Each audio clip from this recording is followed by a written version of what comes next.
आज की हमारी ये वीडियो हर उस इंसान के लिए है जो नौकरी करता है, हर महीने तनख्वाह मिलती है और साल के आखिर में टैक्स रिटर्न भरने की टेंशन होती है।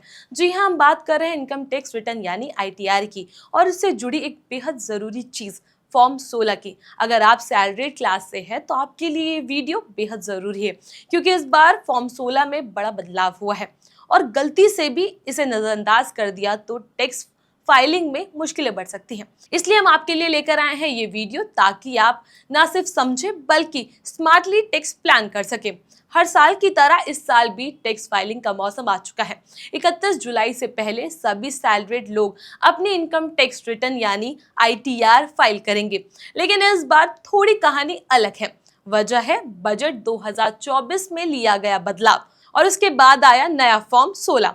फॉर्म 16 वो दस्तावेज जो आपकी सैलरी से लेकर टैक्स कटौती तक सब कुछ साफ साफ दिखाता है, लेकिन इस बार सरकार ने इसे और ज्यादा साफ और पारदर्शी बनाने की कोशिश की है। पहली बात, फॉर्म 16 अब थोड़ा बदला हुआ नजर आएगा। नई टैक्स रिजीम को अपनाने वालों के लिए अच्छी खबर है। स्टैंडर्ड डिडक्शन अब 50,000 नहीं बल्कि सीधे 75,000 रुपए हो गया है।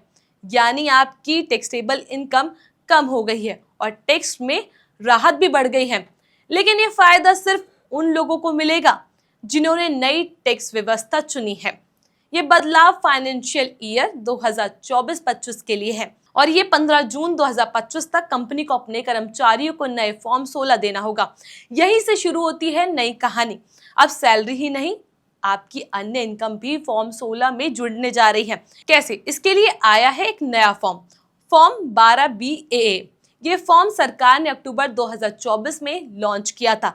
इसमें आप अपने एम्प्लॉयर को ये बता सकते हैं कि आपकी इनकम फिक्स डिपॉजिट से भी है, या फिर इंश्योरेंस पर कमीशन मिला है, या शेयर्स या मुनाफा हुआ है। मतलब अब आपकी सैलरी के अलावा की सारी इनकम पर टैक्स डिडक्शन की जानकारी पहले से एम्प्लॉयर को मिलेगी और वो फॉर्म 16 में दिखाई दे सकेगा।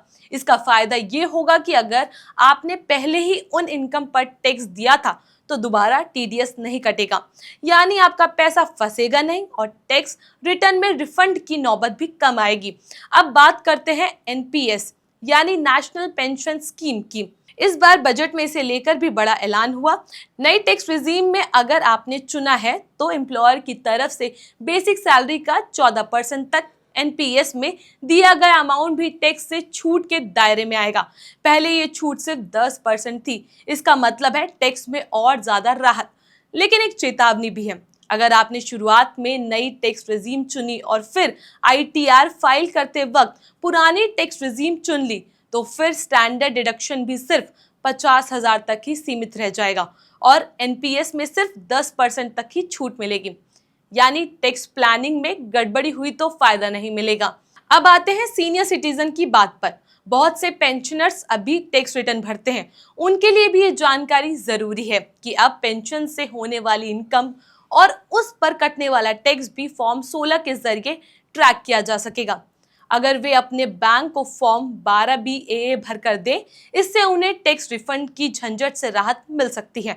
तो कुल मिलाकर कहानी कुछ यूं है कि इस बार का फॉर्म 16 केवल सैलरी की जानकारी नहीं बल्कि हमारी पूरी टैक्स यात्रा की झलक देगा। नई टैक्स रिजीम के फायदे लेने हो या पुरानी को चुनकर सेफ खेलना हो, इसका फैसला आपका है। लेकिन समझदारी से उठाया गया कदम आपके हजारों रुपए बचा सकता है। तो वहीं फॉर्म 16 में बदलाव से लेकर कई कटौती तक हर चीज आपके टैक्स की तस्वीर बदल सकती है। इसलिए आईटीआर फाइल करने से पहले एक बार फिर से अपने दस्तावेजों को समझें, फॉर्म 12BAA भरे। अगर जरूरत हो तो अपने टैक्स एडवाइजर से बात करें, क्योंकि सही जानकारी से ही बनती है एक बेहतर योजना और टैक्स से जुड़ी गलती से बचना सबसे जरूरी है। इस खबर पर आपकी क्या है राय, हमें कमेंट सेक्शन में जरूर बताइएगा। इस खबर में बस इतना ही। ऐसी वीडियो के लिए आप हमारे चैनल द हिंदी टॉप को सब्सक्राइब कर लीजिए और साथ ही बेल आइकन दबाना ना भूलें। और इसके अलावा आप हमें एक्स, फेसबुक और इंस्टाग्राम पर भी फॉलो कर सकते हैं। नमस्कार।